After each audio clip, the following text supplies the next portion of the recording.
Welcome to QuietKat. Today we will be going through how to install the fenders. The tools that you will need is just a 5mm Allen key. To begin, we're going to start with the rear fenders. Start off by removing the 5mm Allen bolt located on the seat clamp. Once you get that off, the clamp will open up. Put it to the height that you want. If the angle isn't right, just loosen the bolts that the clamp is attached to.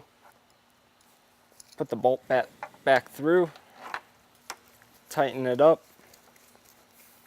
and to get the angle that you want, you just loosen these bolts down here that are attached to the fender, and you just turn it.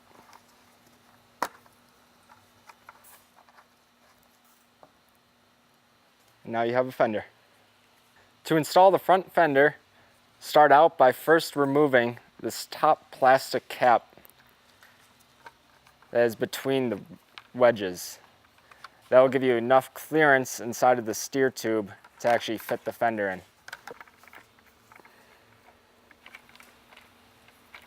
Make sure it's pushed up all the way. Make sure that this nut is pretty snug while you're pushing up on the fender to ensure that it's in the steer tube nice and tight. Once you get that tight, just double check it, make sure it doesn't fall out. And then you're going to want to set this angle right here. You do that by loosening this bolt and just dropping it down and retightening.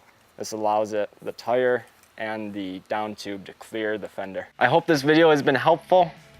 If you have any additional questions, please feel free to visit us at www.quietkat.com, and welcome to the QuietKat family.